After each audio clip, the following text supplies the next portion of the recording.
Good morning, Lancers. It's your favorite MC on the microphone, Mr. Shirley. I'm here to talk to you today about instructions for our second capstone workshop of the school year.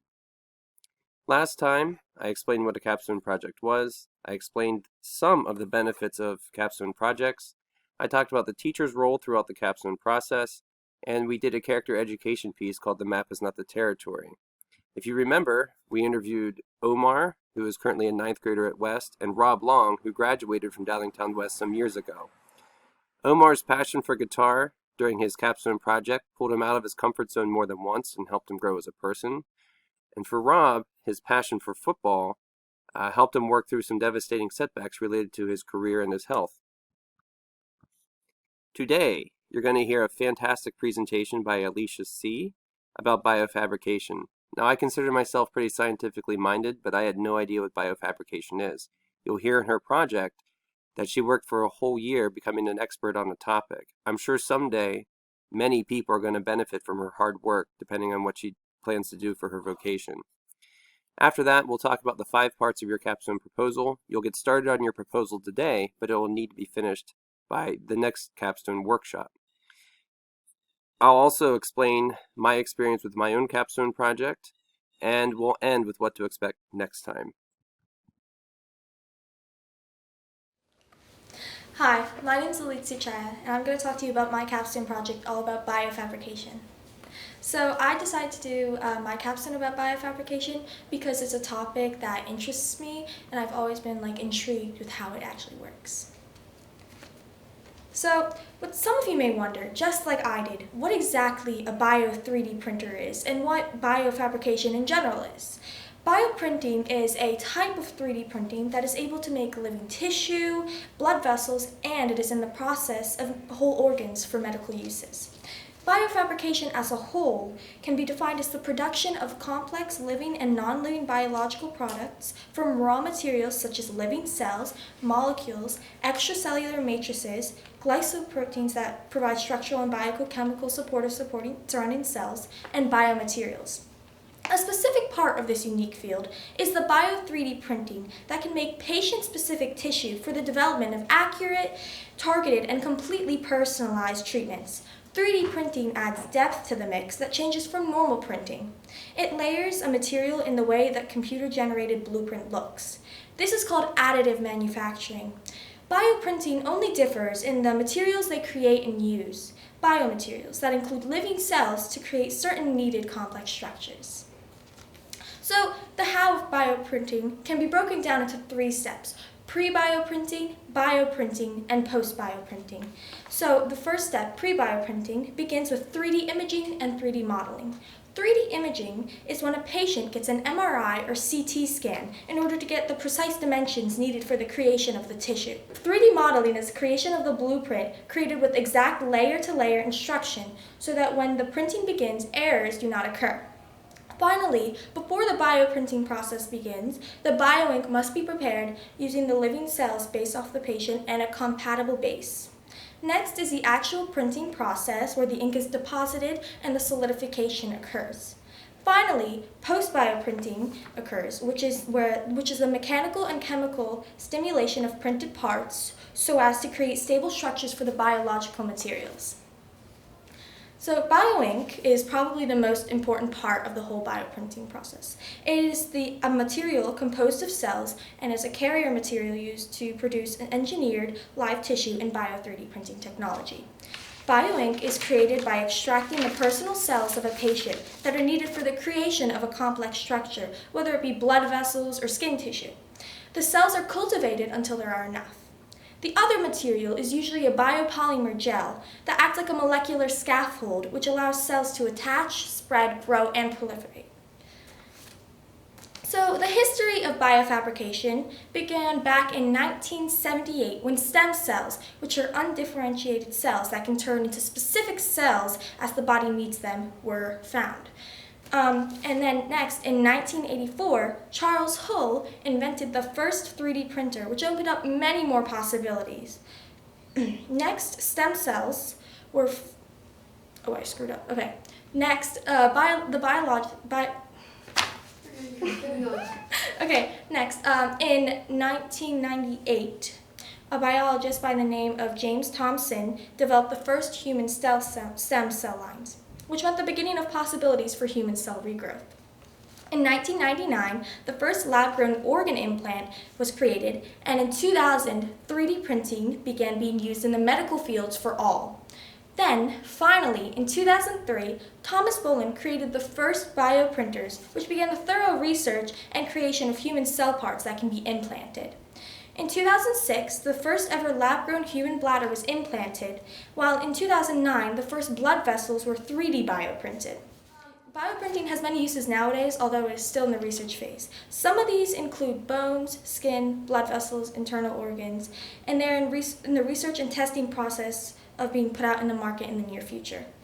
One interesting piece of testing of the bioprinter that has been done now is actually from the University of California, where a team of engineers was able to bioprint blood vessels that they were able to put into mice's bodies. Within 2 weeks, the blood vessels were actually able to join in to the living mouse blood vessel network, and they were able to circulate blood through it, which I found it amazing that we are able to do this nowadays. So, although the fascinating technology is just beginning to be commercially spread and used, there are many jobs already throughout the world to create, research, improve, and prepare for commercial use. Some jobs that use these are research and development engineers, biomedical engineers, preclinical scientists, clinical and medical scientists, quality engineers, and process validation engineers. So, in my future, I could see myself being in one of these jobs, and I find it so cool that people nowadays are able to use bioprinters in their life.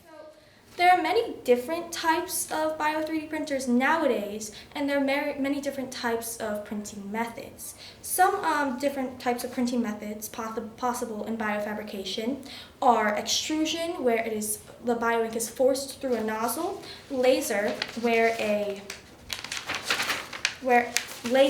photons from a laser beam guide the cells, microvalves, where the bioink is generated through opening and closing of a pressured microvalve, and inkjet, which is just drop-based bioprinting, and tissue fragment, which is a combination of different bioprinting techniques with self-assembly. Also, these are a few different types of bioprinters used nowadays for research.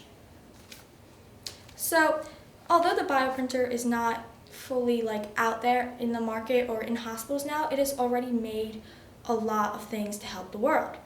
It has made the printing and transplants of lab-grown bladders to be a possible achievement nowadays. It has allowed for kidneys, livers, blood vessels, living tissue, and more to be bioprinted and tested for the future. It will help the 2.2 million people needing bone graft procedures, the many on the organ donor list, burn victims, and many more. It will continue being developed, and it will allow for even more revolutionary use in the future, where hearts, kidneys, as seen in the picture, lungs, and more will be widely available in hospitals for medical use. So, although bioprinting is just beginning to be explored and used nowadays, the future is when it will finally be released, and that will be when I am an adult, when I am possibly one of those engineers and scientists. And I find that so cool that I could be one of those people in the future using bioprinting to actually help save someone else's lives. And I think this invention is amazing, and I just can't wait to see what happens in the future. So, in conclusion, I learned a lot from this capstone experience about biofabrication, and not just that, but I learned a lot of important skills needed for my future, such as research skills and determination. And these are important for now, for college, for work, for my entire future. So, this topic is just so intriguing, and I'm so glad I chose to research this. It's such a fascinating thing. Thank you. Between now and our next capstone workshop, students should complete the 5 parts of the capstone proposal, and they should be done in sequence 1 through 5. The first section is prior knowledge. In this area, students list their interests from their interest inventory, and they pin down 1 or 2 that they want to pursue for a capstone project. The second part of this is the columns you see at the bottom of the screen, the know column on the left, and the want to learn column on the right. If a student pursues something they have a lot of prior knowledge in, that no column on the left will be pretty lengthy compared to the column on the right. If students want to pursue something brand new, say teach themselves a language or a musical instrument, and they know nothing about it, the column on the left would be kind of short relative to the column on the right for what they hope to learn. For the second part of the capstone proposal, students really should pay attention to connections that they have with their project. The research on grit and resiliency show that when students know what they value and why they value it, they are more likely to follow through on something. So we ask students to write a value statement. What is it about this project that they're interested in, that they value, and why do they value it? Maybe there's a cause they feel is really important, and helping people is very important to them. So the value would be helping people, and it's important to them because they find it rewarding. The second box under connection has to do with who is counting on you to get things done. Everyone's homeroom teachers related to the capstone project should be listed, and as the project develops, hopefully more people could be put in this box. One of the most important things with resiliency is that people stick through hardships when they know people are counting on them and they care. So pay close attention to yourself to figure out who is rooting for you and who wants to see you get this done. Part 3 of the capstone proposal might be the most important part. We're moving from the mindset of a finished product to a process. So in this box with these questions, you could see a tally of minutes, you could see a to-do list, both big and small with long-term and short-term objectives. So if I wanted to teach myself the ukulele, one thing I could do every day to learn the ukulele is practice it or read something about it. Once a week, I can meet with an instructor, maybe a music teacher who can afford 10 minutes during Reach. And once a month, I could meet with people to show my skills off. This could be family members, friends, or I know, for example, in Westchester, there's a group of people that sit in a circle and play the ukulele for each other. But the idea is you're using this section to plan out the process of your capstone project. Part 4 is an idea for capstones that's somewhat new. You're going to be forming a relationship with your passion project, and everything needs to be recharged. So try to think of something that you do or experience that gets you excited about your topic of interest. If you're interested in bottle flipping or Fortnite, just playing Fortnite or flipping bottles might be exciting, but it's not what ignites your passion for that. So this is the area where you're going to talk about attending workshops, reading things, watching videos about your topic of interest that excites you. So try to think of something you do that could re-energize your work related to your capstone project, and this is where you're going to outline that. Lastly, your proposal statement. It should be brief, it should be succinct, and shouldn't take a lot of thought. If you do the first 4 parts of your capstone proposal, the capstone proposal statement should come together very quickly. This is what we hope you have accomplished by the next capstone workshop. Lastly, as a bonus feature on the capstone proposal is a long list of online and free resources that you can pursue. This is not an all-inclusive list. There are many, many other things that are out there, but these are just the ones that I was able to collect and add to the capstone proposal. So if you say to your teacher or your mentor, I'm stuck, I don't know what to do, or I don't know where to get started, they should refer you back to the capstone proposal, and especially this list at the end. Find a website and get started, and try to figure out what you can do to make a successful capstone this year.